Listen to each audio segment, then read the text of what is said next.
Amaglobeli from the Irish Channel. This is the Rorschach, Georgia update from the 7th of August, 2025. Quick summary of what's going down in Georgia.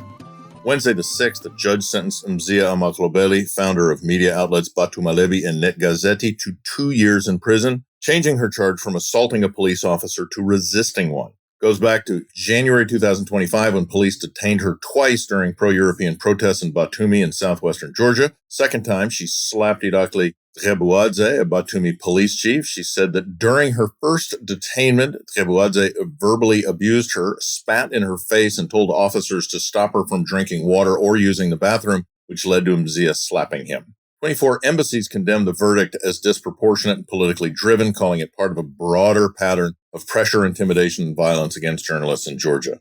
On the same day, the court found Gogi Akhobadze, a doctor who was arrested during pro-European protests and accused of possession of a large quantity of drugs, innocent. Akhobadze and his defense said from the start that the drugs were planted on him by police. During the arrest, Akhobadze was taking medical care of his aging mother, who passed away several months after his arrest. Court said the case against him did not cross the threshold of reasonable doubt. Prosecutor's office said that they will appeal the decision in a higher court. On Thursday, the 31st of July, Georgian Dream, or Kotsebi, named Kaki Kaladze as their candidate for Tbilisi mayor for the October municipal elections. He's running for a third term, which is allowed since his position has no term limits.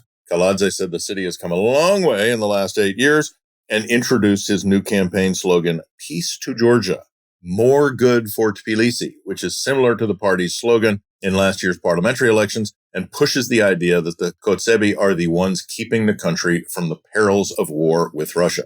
Meanwhile, two opposition parties plan to reveal a joint candidate in September. As part of the Kotsebi's push to look tough on corruption ahead of the October local elections, investigators arrested a high-ranking official at the Rural Development Agency. Authorities say department head Tornike Kapanadze worked with an organized group to illegally distribute grant money meant for farming equipment. Case connects to a broader investigation we covered a few weeks ago when officials arrested 11 people for fraudulently taking over 800,000 lari, which is over $300,000 in state grants, using fake invoices and documents from 2021 to 2024. Investigators froze property and bank accounts linked to the suspects. They said Kapanadze helped split the stolen money with others in the group. Finance Ministry's investigative service said it will keep cracking down on financial crimes. Charges could lead to 7 to 10 years in prison, and more arrests may follow as the probe continues.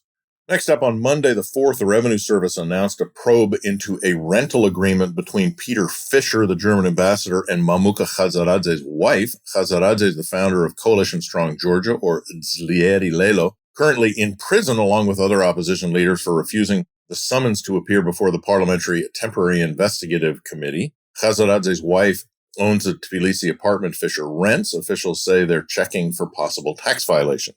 Khazaradze called the investigation part of a political smear campaign. He said his family found a tax issue last week due to confusion on how the income should be taxed. They quickly contacted authorities, reached an agreement, and paid what was owed.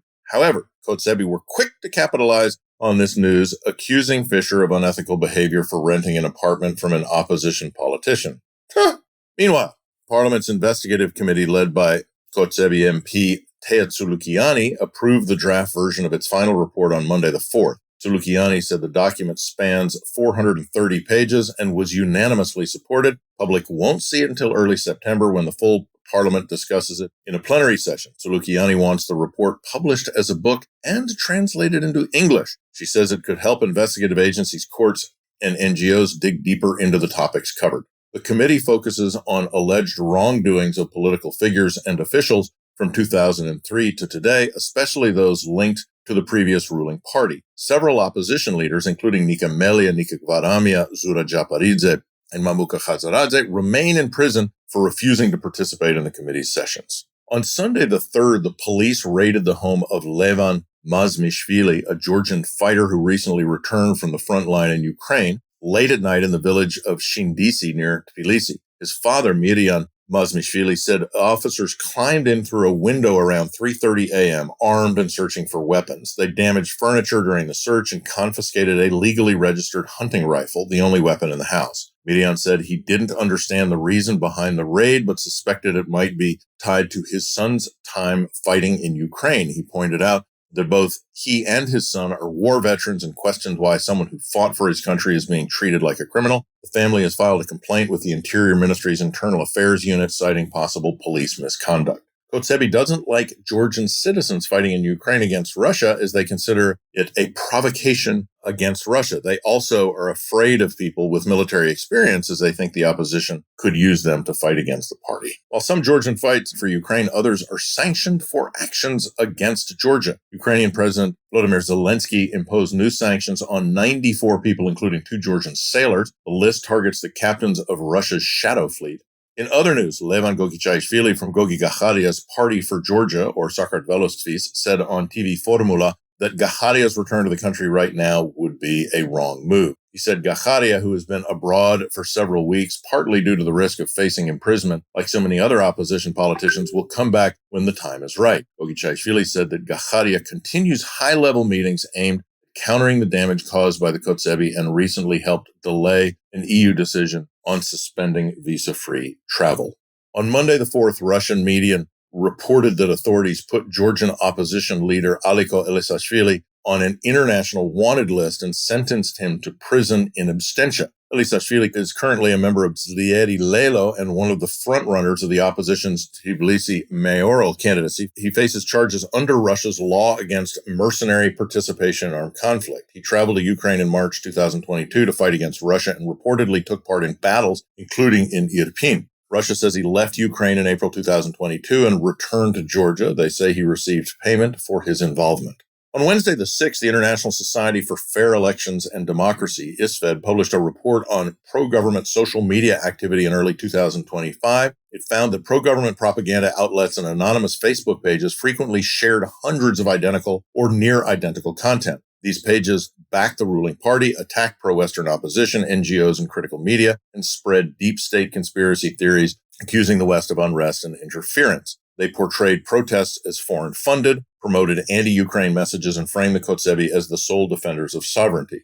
Russia-linked networks amplified these messages, calling for closer Russia-Georgia ties and targeting Western diplomats with coordinated smear campaigns. Finally, popular Georgian band Loudspeakers announced on Tuesday the 5th that they won't perform at the Westfest Kutaisi, a music festival in Kutaisi in western Georgia. The group said that the organizers told them that any protest message from the stage could put the event at risk. Band members said they refuse to play anywhere that limits solidarity with political prisoners. Festival's founders later responded, saying that they aim to keep the event focused on music and entertainment, not politics. They noted that they had agreed with all participating bands in advance to avoid certain topics, and while they respect Loudspeakers' decision, they will move forward with the festival.